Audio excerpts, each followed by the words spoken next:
Hey everybody, my name is your host, Calvin Logan with the Logan Power Show, nationwide, worldwide. Well man, it's a blessing, it's an honor for you listening to me right now. The Logan Power Show, we are nationwide, worldwide. We are here to impact the community, make a difference for all those that are watching us.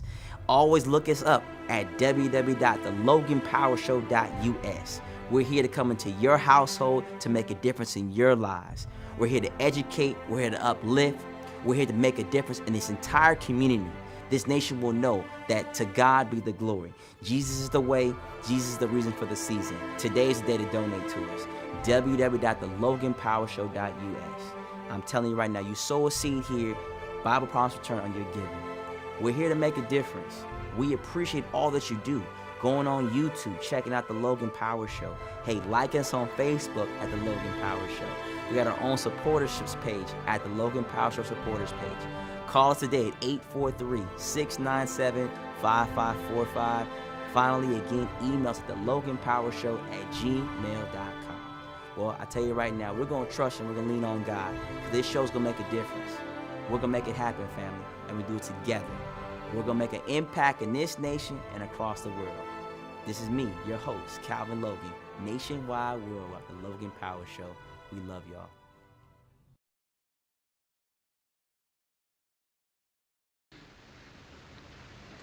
Hey everybody, welcome to the Logan Power Show. It's me, your host, Calvin Logan, live here at New Beginning Kingdom Assembly International Ministries here in Mount Pleasant, South Carolina. Well, I'm going to show you folks today about two people right here to my left and the right are how they're making a difference in two different type of ways of life. To my left, I have Mr. William X, who is a business owner, 22 years old, making a difference. And you know all by the way, this man is an activist for what's going on here in the city of North Charleston, South Carolina. Mr. Shakeem Akhet, how you gentlemen doing? Doing all right, brother. Yes, sir. All right. Wonderful. Yes, Wonderful. yes, sir. Well, I want to go with you first, Mr. Shakeem. You know, gotta go with our elders first. Yes, sir. Yes, you know, you've been an activist for North Charleston since I've been following you on Facebook for about nearly a year. Mm-hmm. You talk about how you have been locked up. You've been in this system before, and we're talking about prison to pipeline system is what we're talking about today. For those who know what prison to pipeline system is where a lot of our young youth start in a system where it could happen in elementary school, middle school, high school. A situation happens, and they already got a record, and the record has carried to college. And then after that, it's a wrap. Mm-hmm. So I'm going to let you tell people who you are, tell them about yourself, and talk about this prison and pipeline system we're unaware about. Right. So my name is Shakeem Akhet. You know, my government name Jonathan Thrower. I've been doing activism in the cities. I was released out of federal prison in 2010. During that time, I made it my mission to fight against all the obstacles that I knew that I fell into and try to give young men and women the guidance that would be necessary for them to circumvent a lot of the things that, kind of keep us down today. The school to prison pipeline that I put a lot of energy into to fight and to talk about, when I look at this, and all of us, when we look at what's going on in the city of North Charleston, we see crime. Like right now, we are at the apex of the highest murder rate in the history of the city of North Charleston and the city of Charleston when you look at the Tri-County area. So every day we turn on the news, somebody's murdered, Dorchester, Wayland, on Ackaby, South Allen, on the Macon, Chicora, Cherokee. We're seeing so many people gunned down in the city of North Charleston, and statistics show that more than half of the murders, I think it was like 85% of the murders that occurred in the city of North Charleston are young black men between the ages of 20 to 25. So when you start looking at the school to prison pipeline, I kind of like revised it and made it into the home to prison pipeline, because we see that a lot of the behavior starts in the household. A lot of us come from broken families where you have the father that's incarcerated, a mother who's working long hours and she's just stressed out, and she, has to go through her day-to-day life of, not having strong men like us, there to actually, sit down with the children. And when that happens, the children end up going to school. The school system I work in a lot of the schools right now in the city of North Charleston. A lot of them are failing. You have Morningside Middle School. That school there is in massive need of repair. The children, they have this, they don't have the structure that's needed for them to sit down and learn what's going on and to take advantage of, the programs that we have. You got Chicora Elementary School, another failing school right in the heart of North Charleston. I go to North Charleston High School, or Star High School. I mean, these schools are in such a state of emergency that our young boys and our young girls are falling. Okay, this year, the 9th grade incoming class at North Charleston High School, 90% of the freshmen were reading at a 3rd grade level or below. Wow. And this can be found on CCSD's website, and a lot of times the superintendent post these numbers, or they have these meetings where they talk about, the disparities. We just had a report, the disparities report that just came out. So when you look at it, if you have 90% of the incoming freshmen at North Charleston High School reading at a 3rd grade or below reading level, you have to ask yourself, how is it that our children are getting here, and what's going on behind that? So, I've made it my mission to come in, hold the parents responsible, teachers accountable, staff accountable, ourselves accountable. We are in a state of emergency. Every time you see a young black male getting shot and killed in the street of North Charleston, we as a people have to come together and say, what can we do to help stop the school to prison pipeline? So I don't want to take up too much time. I know. Like I said, we'll take too much stuff in the Logan Power Show. For those who want to be educated, we talked about 95% incoming class for the demographics to give you a little capacity of what North Charleston has. North Charleston is about 100,000 plus people live in the city of North Charleston. The range of some miles, about maybe 20 miles at most, is how big it is. It's really pretty much small where I come from. I'm from Los Angeles, California, so 20 miles pretty much, please. You can cover that in a split of a heartbeat, snap of my fingers. North Charleston has about at least 60% African American, another 25% Hispanic. Then you have to break it down to about 10% Caucasian, 5%. So with the majority of being African American, the popular vote, even with all that power, the voting in North Charleston is even drastic. Without that many 100,000 people, less than 10% vote for a city that brings in roughly about maybe $50+ million a year and has one of the most wealthiest city, more than Charleston, because of the Boeing deal that we just got.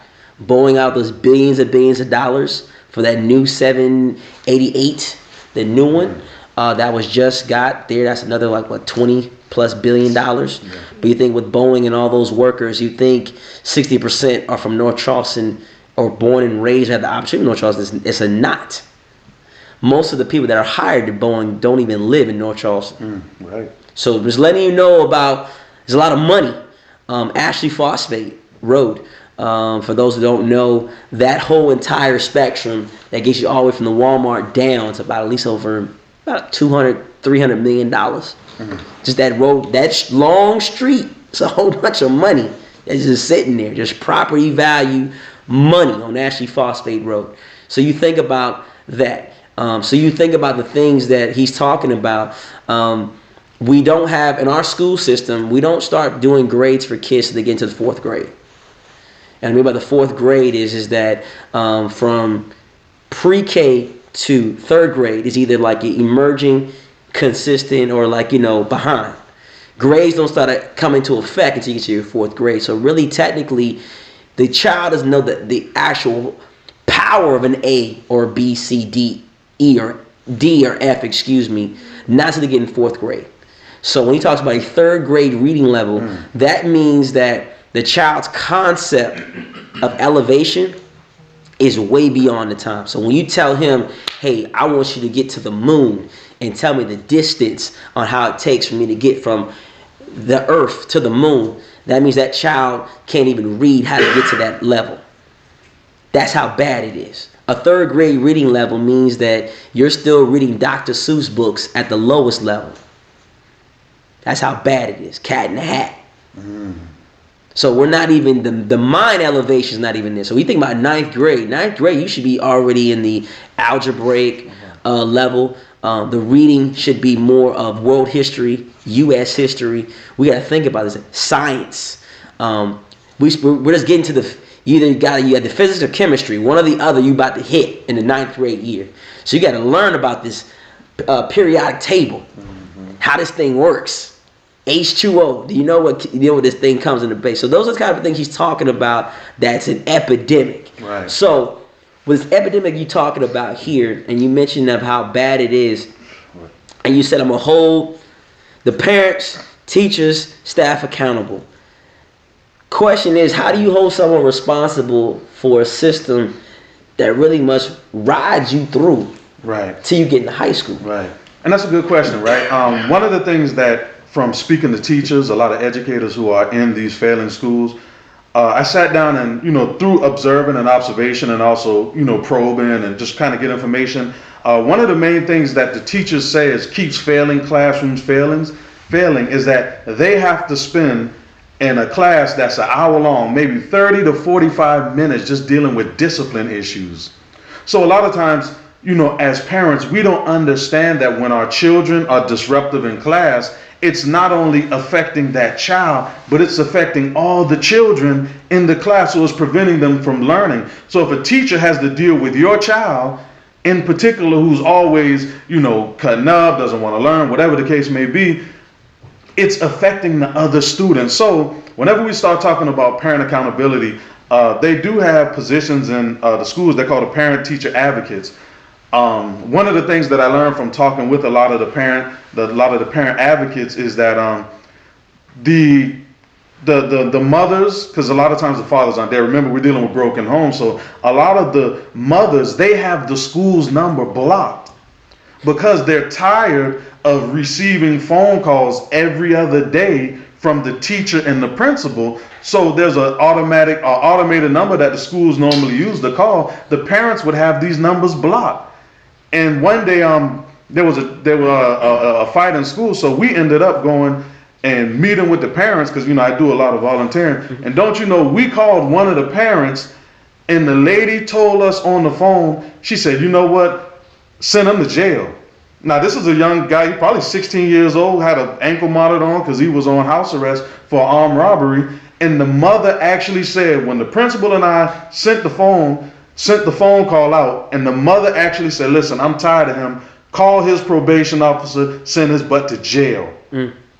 So that's the type of thing that we're dealing with. We have children that are out of control. So holding the parents accountable, that's one of the major questions that we're sitting and scratching our head about. It is how do we reach the young mothers who are out there who don't have control over these young men. They don't know how to handle them. The fathers are nowhere to be found. So trying to find that balance is hard. That's why we need more brothers like us going into schools, being mentors, getting mentoring programs. Say, hey, we understand that it takes a village to raise a child. So we need individuals, especially young black men, who can have that tough, passionate love to say, hey, stop what you think about what you're doing.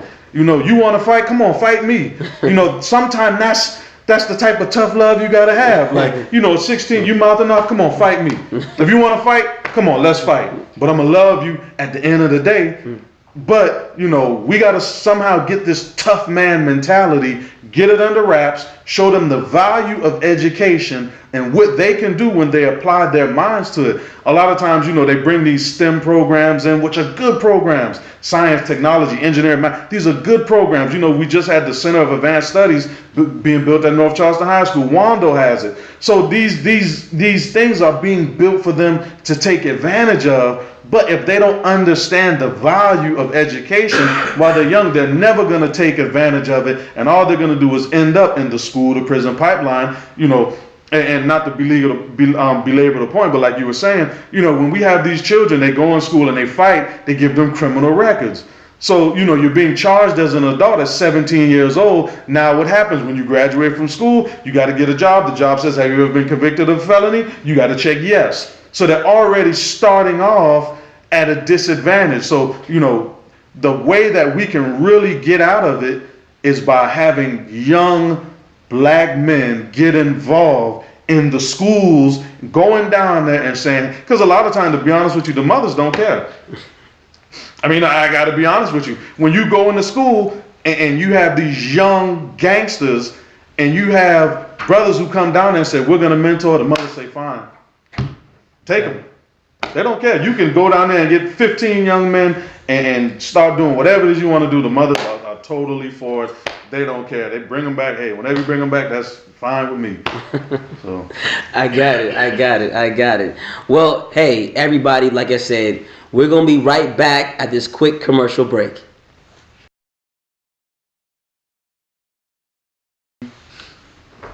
And we're back live here at New Beginning Kingdom Assembly International Ministries here in Mount Pleasant, South Carolina.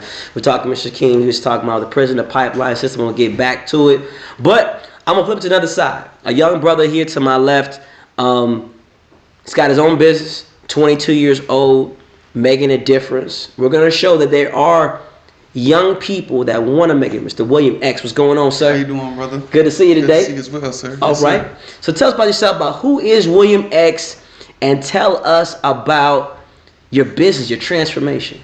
Oh, yes, sir. Well, I'm William X. I'm from the Nation of Islam. Well, I'm a representation of the Nation of Islam. I'm one of the students in the Nation of Islam. I represent the Most Honorable Elijah Muhammad and the Most Honorable, or the Honorable Minister Louis Farrakhan. And basically, you know, in the nation, we're taught to do for ourselves. We don't rely on others to do for us what we can do for ourselves. So, since a young age and coming up, I never liked working for others. I never liked taking commands. I had the option to go in the military. I just didn't even like that idea that a man could tell me when to get up, when to go to sleep, comb my hair, do this, do that. You know, I'm my own man, and I want to do things at my own time and pace. So as I came into the nation, they started installing these teachings in me to say to me, brother, go out there and work for yourself. And at first, it was a far-fetched dream. It was like, how am I going to actually, at 20 years old, 21 years old, go out there and start a business for myself? There's no way I'm going to be a Walmart. There's no way I'll be a Sunoco or a McDonald's or any of these other name brands that, you know, you see out here these days. So, you know, I didn't have skill sets either. You know, I know how to do an oil change on a car. I can put things together with my hands or whatnot. But I don't really have a skill set like plumbing or carpentry or anything like that that would take me far. So I started thinking to myself, what is it that I can do that I can make profitable for myself? And I was working for a moving company. And I just one day I asked the lady that we were moving, I said, well, how much is are you paying today? Because I was at that time in charge of taking the payment. And she told me that she was getting paid. She was going to pay the guy, what was it, like $700-800.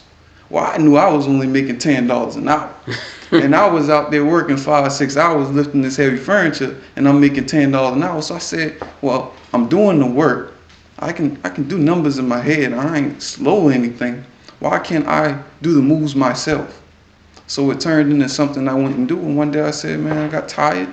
I got up there, I went to Columbia, I got my LLC the same day, and from that point on, started doing my own little moves here and there, and it's just flourishing from that point. Yes, sir. So that's a little bit about me and how my business started. Amen. Yes, sir. Amen. So for those that listen to me right now, we want to focus on young people taking an initiative to say, you know what, I'm not going to allow my circumstance to determine my future. I don't know about anybody else, but he's pretty much telling you the mathematics. You know, the owner gets paid 1,000, he paying you 20%, he making 80%. That's the rule of 72. This is what I learned in school. If I work 24, how do you make 72? How can you make 24 hours working 72? Because I got 2 other people working the same time I'm working. I'm making that money while I'm making other money. Or you see billionaires all the time. What do? They have multiple streams of income. You never see. They going to sleep. The other workers are working, but they closing their eyes and say, man, that thing is cashing every day of the week. That's why you understand the concept of wealth. True wealth is understanding who you are mentally, but understanding that if you're working for something, you can do it better, then do it better. Why are you waiting on something else? People make some man, getting an LLC is hard. It ain't hard. Just get the money together, pay the taxes. Know how to do checks and balances. If you can't do it right, get a nice little tax person to put in what you brought in, what you got to pay to the IRS, and call it a day. Y'all make it so hard on yourself. People get so hard, man. I don't do no business. All right, well, you keep working that 9 to 5. That hourly wage job that you're working, that's pretty much not giving you the wealth. Wealth is not made on the hourly job. It's not going to work. I don't care if you're working for this job for 40 years. That 401k is not going to give you the actual due when it's all said and done. It's just the concept is not made that way. I worked at the bank. I can tell you how it works. No bank is going to have $1 billion in it. Name me a bank in the United States that has $1 billion in it right now. If you say you had $1 billion and you go to the bank right now, I want to cash out my $1 billion, it ain't going to happen. They got to call somebody to bring in your money. It may take a week, it may take 2. That's the concept of money. When you know how to master money, you can master life. It's about kingdomship. So, Mr. William, Yes, sir. with your business, what do you look to do? Since you're doing it, do you feel that you now have more power than you ever had before? Well, most definitely. Not just that, but this has led to different avenues. I turned it from a moving business to a moving and cleaning business. So it's kind of like, I move people out of their apartment, their houses or whatnot, office spaces, and then say they need it cleaned by a certain day. Well, I say, hey, I can clean it for this amount. And then I go from there, and now I'm looking into maybe cleaning apartment complexes when people move out. So it was expanding. But mainly my goal in business was not just for myself, but I saw what was going on as far as even with me, and brothers paying me maybe $10, $15 an hour to do work, and they're making $300, $400 after tax, after the expenses and whatnot, and they're not even there. So I said to myself, that's not fair. If a brother's gonna sit here and lift this 200-300 pound refrigerator with me, or he's gonna clean this with me, or he's gonna do whatever job that is that we're doing together, he deserves to make his due fair. I don't take out the fact that, yes, as a business owner, you do have to calculate expenses. You do have to calculate the fact that you are the one setting up the move, you're the one getting the customer, so you do pay yourself for those things. But at the same time, you can't short-end the brother when he's doing half the work that you're doing. So what I made it an effort to do is pay people that work with me $25 an hour. So when I'm working, I charge the customer accordingly to make sure that if it's a one person move or 2, I'm paying myself $25 an hour, and I'm also paying that brother $25 an hour, so that he's making an income that suits him and he can provide for his family. So when he finishes an 8-hour day, he doesn't walk away with $80. He walks away knowing he made $200, and that he can sustain himself with that, and he'll be content with that, so that he can do the same thing maybe for himself in a different category. He may not want to move, but then that makes it easier for him to have the funds to buy things for maybe a landscaping business. Maybe he wants to do his own moving business. I have no problem. And I'm also the type of brother that I want to give the keys to that. Because you never know. Partnership with people brings a lot more money than trying to hog it all for yourself, because he might have 10 people he know wants to move. He just might not have the equipment. And by setting him up, he may only be able to do 5 of that. So maybe the other 5 moves he'll send to me as appreciation for me even helping him. So it's just an understanding that it's a brotherhood. It's about unity. It's about doing for others as you would do for yourself.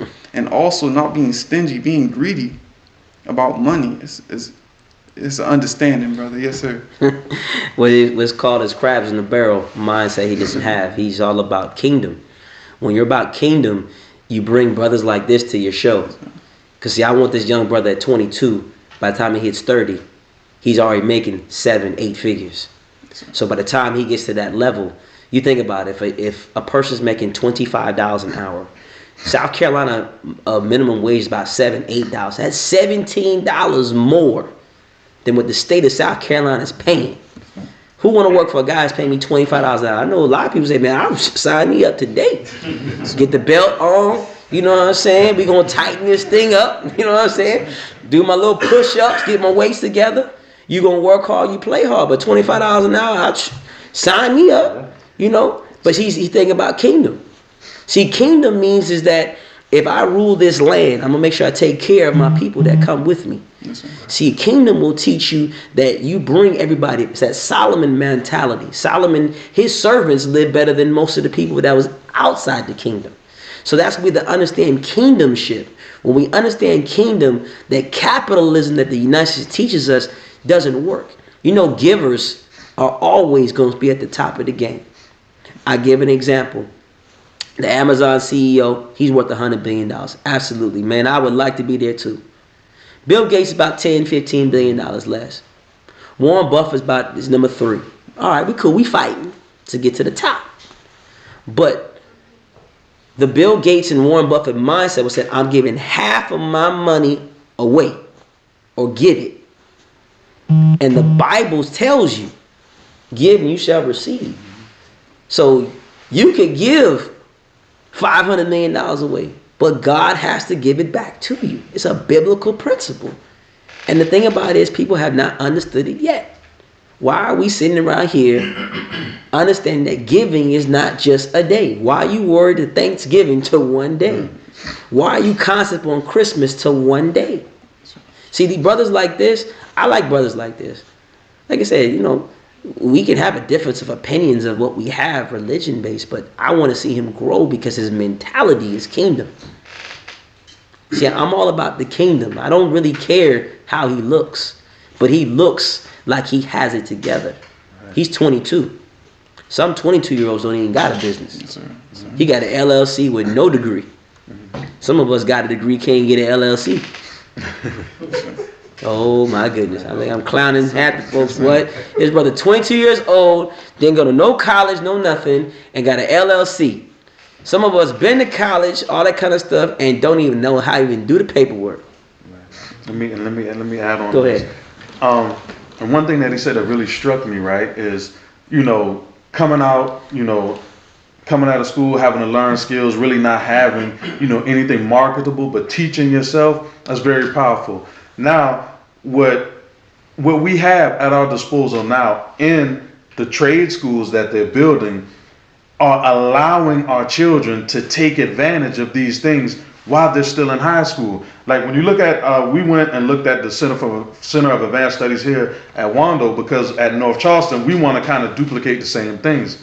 So at Wando High School right now, they have a multi-million-dollar automotive center where they teach the children how to work on, you know, not the old cars, but these new cars where you drop them in and you got to spend $5,000 to get a new transmission or something like that, you know, work on BMW 750s and things like that. They have these things available. They have an aeronautics program, you know, because Boeing's here, like you said, they're bringing in billions of dollars. So you have the students that are able to now study aeronautics. They have a program dealing with government where you can be, you know, a lawyer, a paralegal. They also have, man, what's the other trade? They have the emergency medical services, whether if you want to be an EMS or you can be a registered nurse or whatever. There's so many things that are available at our disposal, but if we're not pushing our children at this point to say, hey, take advantage. If you look at Garrett High School, we just had an issue where, you know, Garrett High School is closing and people were upset about Garrett and things of that nature. But at the end of the day, the parents, we failed Garrett High School because Garrett High School, when it first set up in like 94 or 95, when I was in high school, it was the premier state-of-the-art high school trade school in Charleston County. And everybody was like, wow, Garrett High School has all of these trades. And then if you fast forward it to the last couple of years, the last 10 years, Garrett was a failing school. And we was like, man, look at the school. We got to shut it down. What happened? All of the trades like culinary arts, automotive, man, you had all type of trades in Garrett High School. But the children didn't take advantage of what was there. A lot of them didn't. And the parents weren't pushing the children to take advantage, so it just went down in flames. Got it. So we want to make sure that we put an effort to go inside the schools. Tell these young brothers and sisters, hey, you need to get your education. We got to put some fire behind them. Fire them up. because I don't want to. I did 8.5 years in federal prison. I don't want these children to go down the same path that I did, wasting all of that time sitting away in a cell, scratching my head, thinking about how I'm gonna get out. I was the prototypical example of school to prison pipeline. I graduated from high school at my senior year of high school. I got kicked out, got off the school bus, had crack in my pocket, got caught up in the middle of a raid, got kicked out of school, went to night school, came out.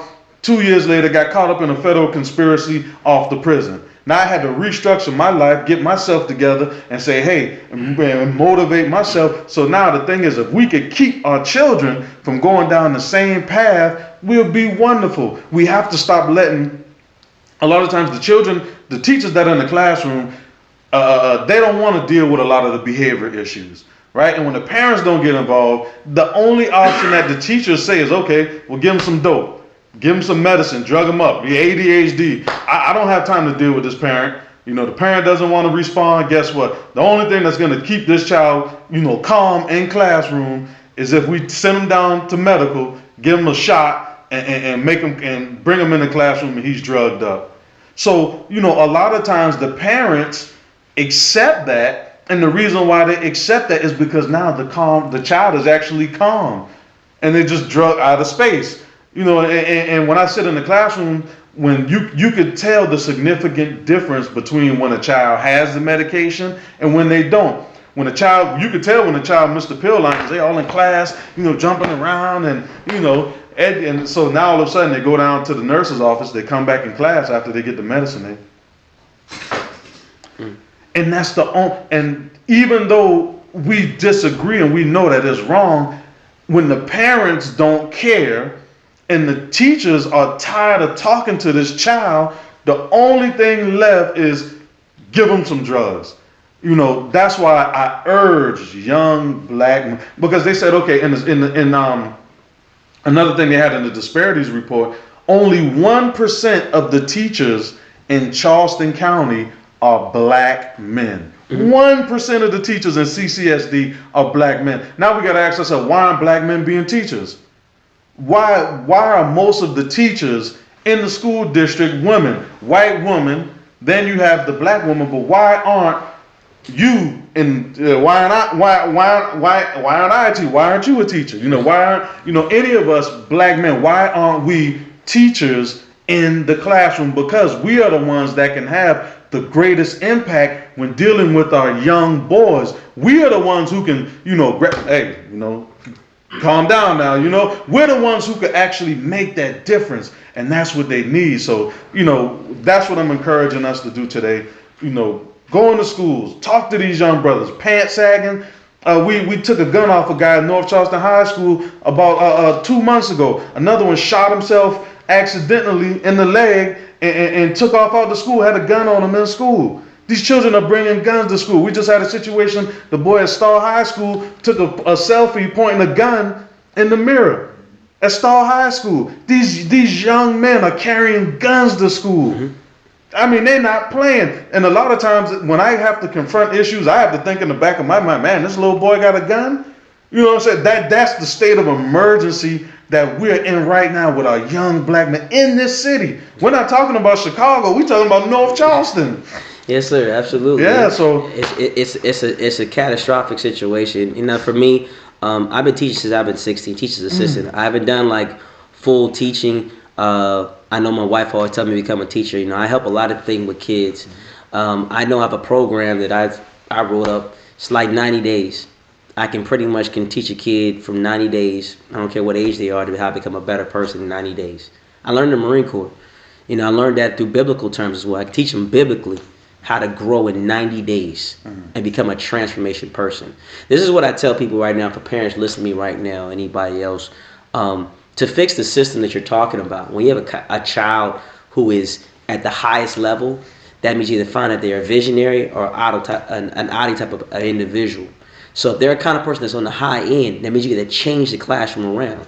That means your personality has to get up and not down to be able to articulate to this child that's on the high end. Because if you take care of the high end child, everybody else will follow in place. I've known that from when I was teaching a long time ago. Excuse me, brother. I just wanted to make a point on what Sure. brother said. Go ahead. You know, I actually graduated from Garrett High School in 2013, and we speak a lot about how the parents. You know, I hear y'all saying the parents need to do this as far as the children, but they're not with the parents all day. They're with the teachers. And when I was in high school, teachers didn't want to deal with us. I had teachers that if you ask them questions, they'll get upset, they'll get angry with you just for trying to learn the correct way. So when we're dealing with that type of mentality that people don't even want to deal with us as children, why would we want to come to school? And I see that being a major issue. I had teachers say some things, had a teacher tell me the only way I would make it in life was to sell drugs. That's the only way I was going to make money. That was at Garrett. So when we speak about these schools and we speak about these problems and these children coming to school, why would they come to school if they don't feel like there's a purpose in them coming to school? They don't feel like there's nothing for them from school. If you have automotive, you have carpentry, you have all these techs, but the teacher is not willing to teach you it in a way you can understand it. See, we want the children to learn to a certain standard, but they can't teach the children. How the children gonna learn if you can't teach them? Your teaching method might not work for me. So you have to adjust to the student. The student shouldn't have to adjust to the teacher. This is not a failing county. This is a failing nation. Good question. Now let me add on to that. You know what happens in areas like Mount Pleasant whenever they got bad teachers? You know what they do? A group of parents go down there and say, we don't want this teacher in our classroom anymore. They go down to 75 Calhoun Street, that teacher gonna be gone. They're gonna be gone. I've sat in school when they moved a guy. He was from Jane Edwards Elementary, somewhere in this area.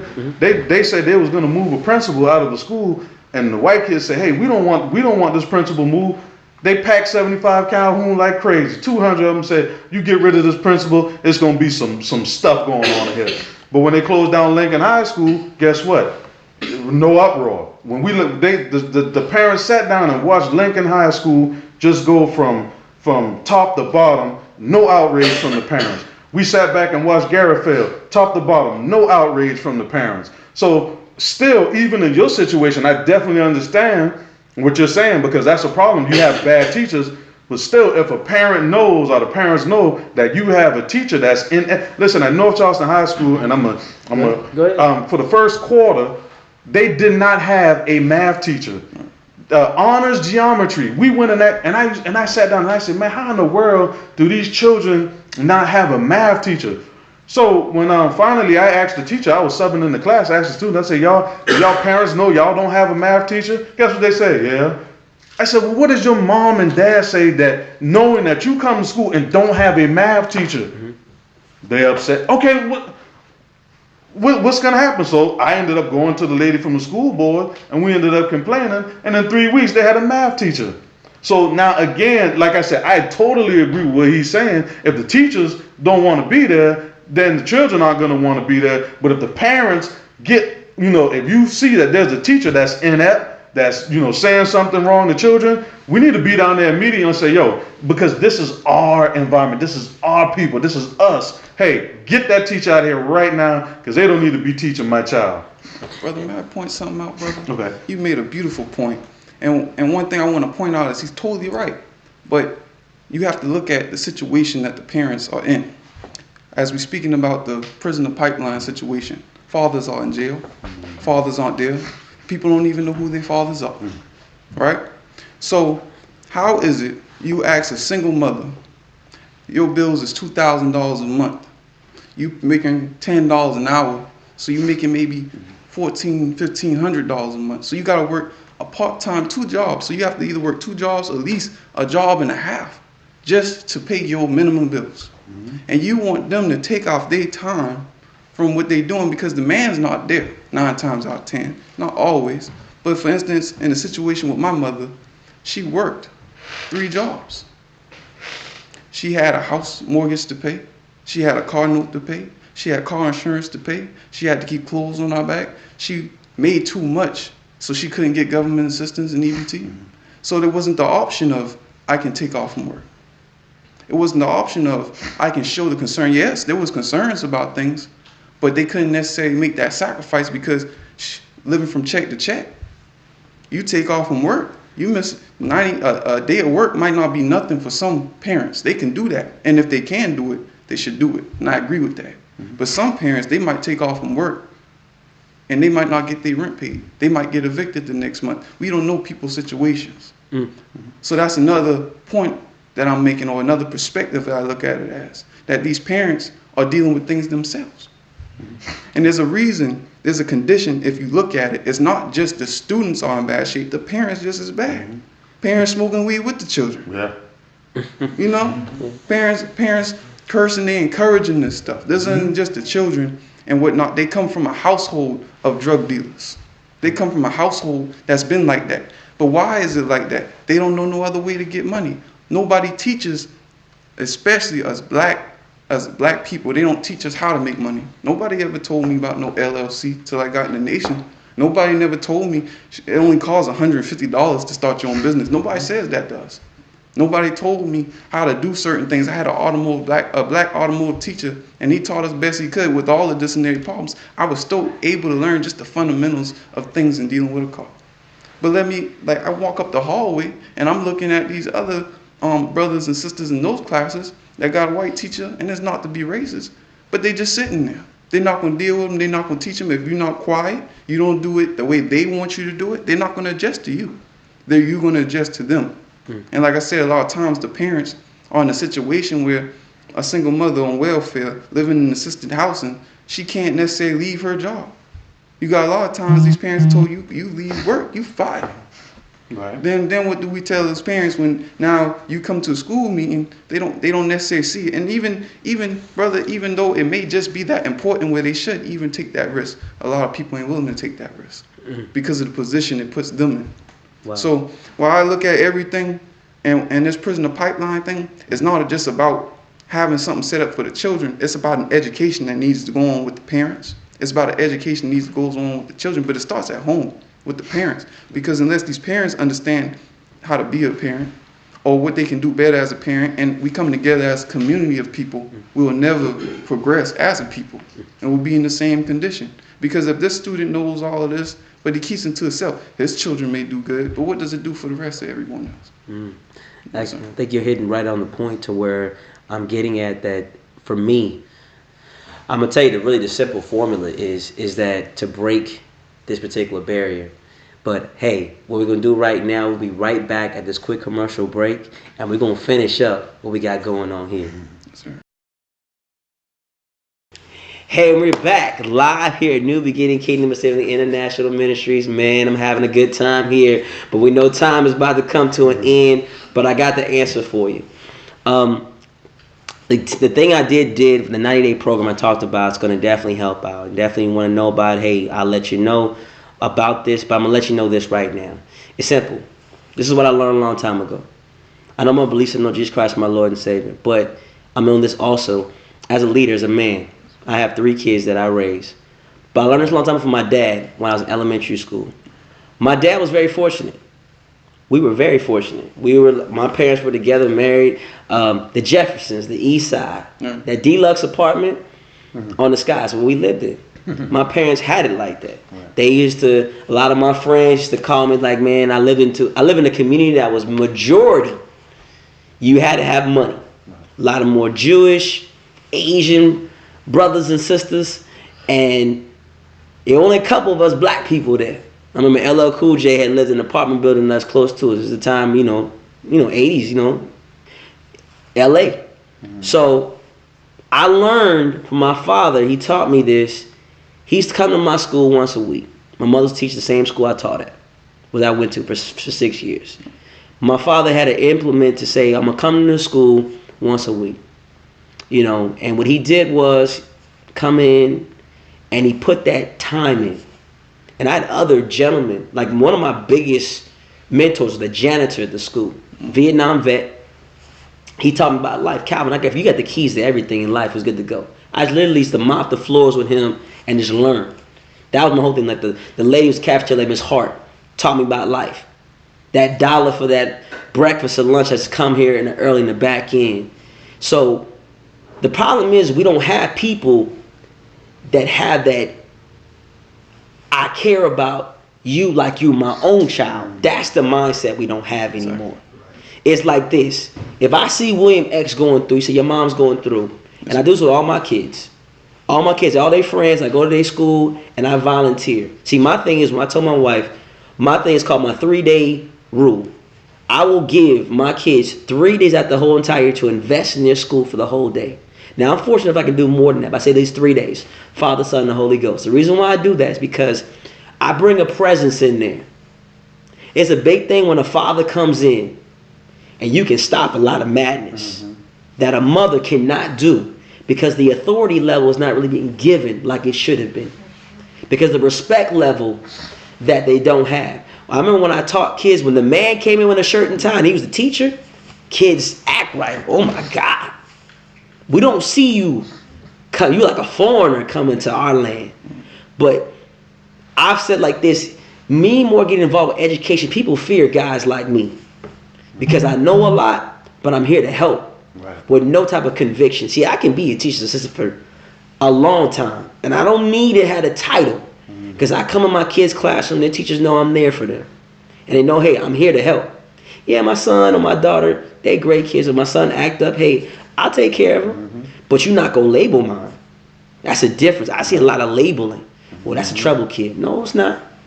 You know how to work with him. Exactly. No one said that about when LeBron James was going through. I bet a dime to a dollar when he was living in the projects and his mama was struggling. Somebody was there. Now imagine if you was the teacher that helped LeBron James at that time. Where would you be right now? You'd be probably getting a check because you took the time to give a doggone about somebody. You think about people. Barack Obama, the president of the United States. His mama was white, daddy was black, right? His dad was not there. Nowhere to be found. Somebody took time with him to teach him how to become a man, right? He was told, man, this is how high you can get in life. But somebody said, man, this is where you gonna get at in life. But someone took the time to spend time with him. And if we don't spend time with people like you, the Joshua generation, then no way in the world we can get to the promised land. See, that's the problem. We got a lot of baby boomers who don't give what's called pass down what you need to know. Yes, sir. I'll give an example. President Donald Trump. What did he say was how he started his business? His father was wealthy, right? Exactly. His first loan from his dad was $1 million. Let me get $1 million from my dad starting a business. I know everybody here will raise their hand. I ain't struggle. No. What are you struggling for? That's not struggle. That's called wealth passing the torch. That's the reason why we have a problem. See, when I learned from my Jewish brothers who had that bar mitzvah that people don't talk about, that transformation to manhood, you learn once you hit that age, son, now I'm going to teach you how to become a man. Our community does not do that. What do we have in our African American community? Say, man, this is the time. We talk about Kwanzaa, but we don't know the actual meaning and power of Kwanzaa.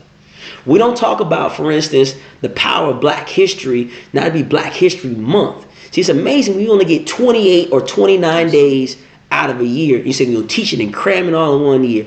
Impossible. No, sir. See, the Nat Turner philosophy, you don't want that. Okay, we're going to teach you a little bit. See, the Nat Turner philosophy was like this.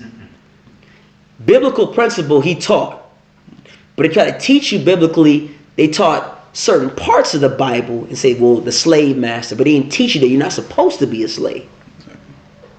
You're supposed to know certain things. We're not taught the Martin Luther King and Malcolm X situation at the same exact time.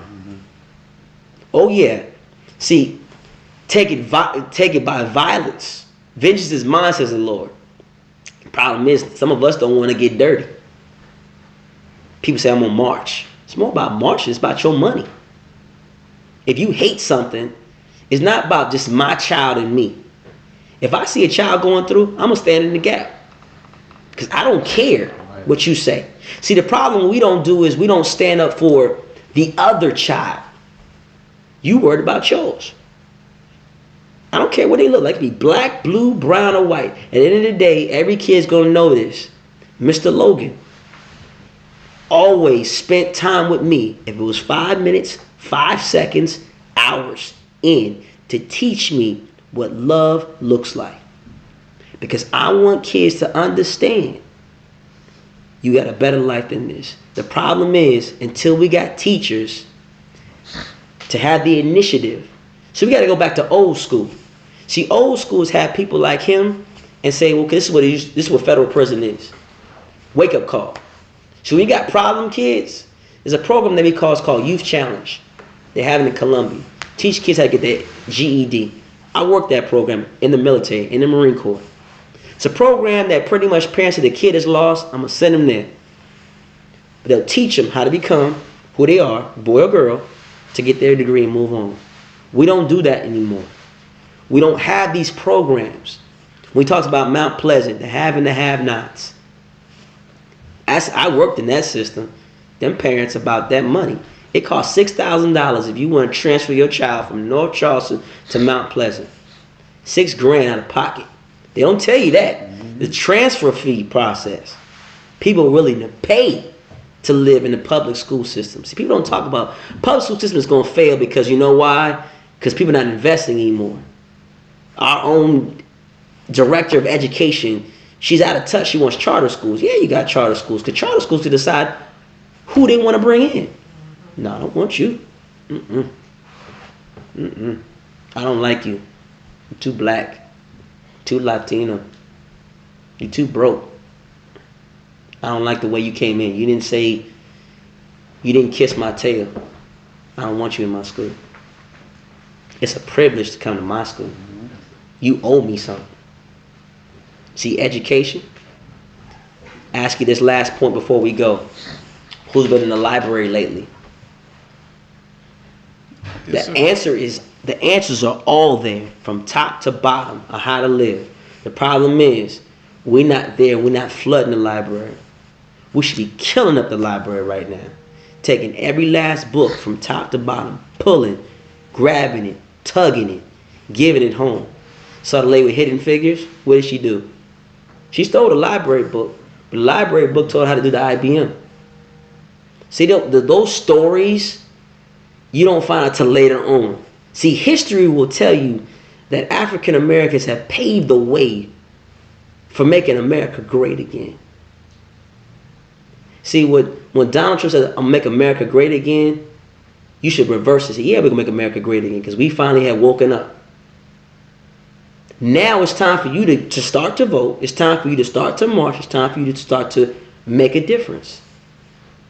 But until a William X gets to the top of the mountaintop, and we push William X, and we push a Shakeem to basically be a mentor of the greats, if we don't do these things, we'll never grow. That's the problem that we have. That's prison the pipeline. So, gentlemen, before you go, tell people how to get in contact with Mr. William.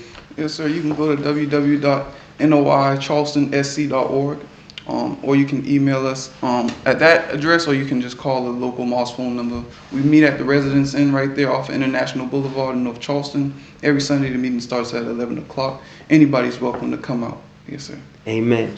How can people get in contact with you, sir? Hey, man, you can catch me on Facebook, social media, Shakeem, Shakem, Akhet, Akhet. Right here.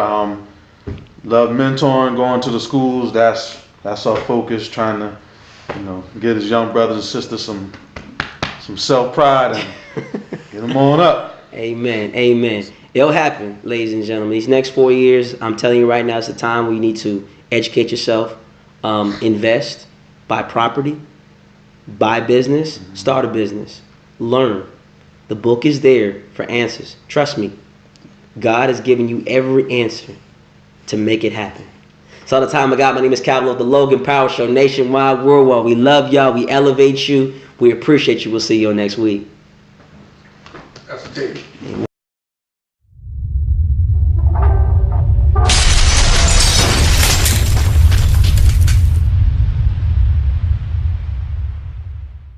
Hey everybody, it's me, your host, Calvin Logan with the Logan Power Show.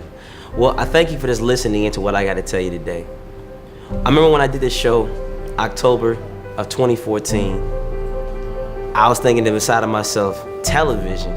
Who wants to do television? Nobody's gonna listen to me. No one's gonna give me the opportunity. I'm not gonna get no viewers. There's not gonna be no blessings coming forth. It's a waste of time. You know, why would someone want to hear someone talk about a talk show? But then I caught favor. Honestly caught favor. God's been so good to me. Doors opened up. When I mean by doors open up, think about it. The Logan Power Show. We're nationwide, worldwide. But to be the answer that you've been looking for, you gotta think about it. In today's society, you got nonsense, drama, left, right, north, south, east, and west. But we come in with a positive influence. We're here to make a difference. We're here to change how you have an outlook on life. Do you know how good it is for someone to give you an opportunity? I know what it's like for me. I've been given opportunities. People have opened their doors for allow us to film. People have allowed us to come into their homes, and it gives opportunity to tell us how good we blessed them, how our voice has given them the actual fiber to keep it moving. I walk by faith. I want you to walk by faith. Come on to the show today. Access us at www.theloganpowershow.us. Put your information down. Say, hey, Calvin, I want to come on the show. Hey, we couldn't do without your support. Donate today. Go to the site. Click on the donate button. Your seed, what you give, allows us to keep moving forward. Email us, theloganpowershow@gmail.com. Call us today at 843-697-5545. Hey, we got a whole bunch of different ways to get on the Logan Power Show. Man, we got LinkedIn. Hey, get us right now, the Logan Power Show. Hey, you know what we got? We got YouTube, the Logan Power Show. Hey, we're making a lot of strides across the actual globe. People are watching us. They're paying attention, y'all. Hey, Facebook, the Logan Power Show. We're creating that also. It's called the Logan Power Show Supporters page. It allows people to talk about what's going on in the community. We're not here to be silent. We're here to be that voice. The voice is going to rise up. I believe for social injustice to change. I believe that we need to stand behind our leaders who are making a difference. We can't be quiet no more. Make an impact in your community. You don't got to be the pastor. You don't got to be the community activist. You don't got to be the business owner. You can be at your home. Open your door. Look outside. Tell God, hey, Father, right now, tell me, how can I make a difference? I want you to make a difference. I want you all who are watching me right now to come and get connected with us. Hey, this is me, your host, Calvin, the Logan Power Show, nationwide, worldwide. Hey, we love y'all. Appreciate your family. In times undefined, we can still have rain or shine. And though I've signed away my sign, I still can't underline the purifying, broken down mind of a soldier. On the ground because his light shine on the dotted line to never leave his kind behind, but landmines for those unknown. I'm fine, I'm just trying to figure it out. Rain or shine. Not a statement, but a question. No verdict, here's a selection between forever and eternity. The fire without and the burn in me that slowly turns but learns with speed. Rough lessons that are lived, unable to leave with ease. See, we shoot for the moon, but we land amongst stars. But tell me, what happens to that star when it loses its spark and all things fall apart that brings memories to the start of existence? You still with me? See, I have an explanation that could change the nation and make a statement, so stick with me. Rain, considered as the start or symbolize the beginning. Shine, to guide us through life or show us life's true meaning. Rain complements the shore. I know what rain was meant for, but it means more than just the 4 letters that are shown. Rise again in no one, but most don't look and condone and rebirth. And shine makes it aware to our eyes and reminds us that love is by our side, some to save and surprise us, show hunger in nothing evil, but conceive what's inside us to bring out our new light and believe what defines us. So what really defines us? A reminder from what's behind us, rain or shine. I say rain and shine because through the sight of what I find, I notice in every step within the storm, and I don't mind to say that through my shine I find rain, but after rain, another shining day. So whether it's a peaceful battle or a battle for peace, Whether you eat to work or you work to feast, whether you blow me off or come to see, I will never cease what I plan to be, because my gift is mine, well defined and divine. And you have to know that you can make it through your rain and your shine. My name is Keith B. Words to be heard. You can contact me on all social media sites, Facebook, Instagram, Twitter at official Keith B, OFFICIALKEITH B. Email me at WORD2BHERD1 words to be heard at gmail.com. And we was live right here at the Logan Power Show. Keep it locked. I'm a 13-year military veteran. I'm a family man. Got a lovely wife, Jamelia and Logan. Got 3 beautiful kids who keep me vibrant every day. When I started this show, I was thinking about more about my family. Doing a business, you would think about a ministry. You would say, well, God, not now. Not this point in my life. I want to just focus on taking care of your wife, taking care of your kids. But the opportunity came. Start a television show. Make a difference. Get involved in the movies, TV series. Get involved with what you're doing. The Logan Power Show. It's a family environment type of show. We want you, that 5-year-old that likes watching all the cartoons.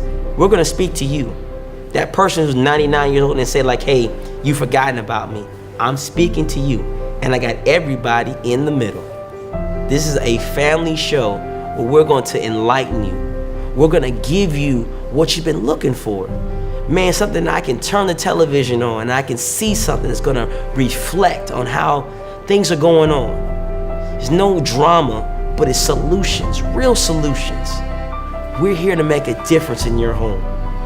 Check us out, www.theloganpowershow.us. Call us today at 843-697-5545 or email us at theloganpowershow@gmail.com. Hey family, we know right now, but we walk by faith, not by sight. So I'm walking by faith, not by sight. The nation is looking. The world is watching. They're going to remember this name, Calvin Logan, with the Logan Power Show, nationwide, worldwide. They're going to know that we made a difference. They're going to know that we're here for you. We're going to speak to everyone in Capitol Hill. Hey, we'll have a voice. We want the people to understand we are with you. We have boots on the ground. We're going to be your first person. We're going to talk about what's really going on in our community. We're going to uplift those businesses and say, you know what, I'm not getting an opportunity. We're going to talk to those community activists and say, hey, no one's really talking about what's really going on. We want those pastors, those leaders to have an option to talk about what we're really doing and making a difference. We want those people who got a voice to sing and can rhyme poetry. We want people who got a story to tell. Come tell about how good life has changed you. We want to know about what you got going on, family. Go right now. Trust me. www.theloganpowershow.us. Put your information in. Contact us. We're humble. We already know we come from small beginnings, but hey, we come with a mighty fist. Hey family, we understand this is an opportunity, but we want to fulfill and make your dream come true. Let us, for instance, take your vision and run with it. All right, family, this is me, your host, Calvin Lowe, the Logan Power Show, nationwide, worldwide. Hey family, I love y'all. See you soon.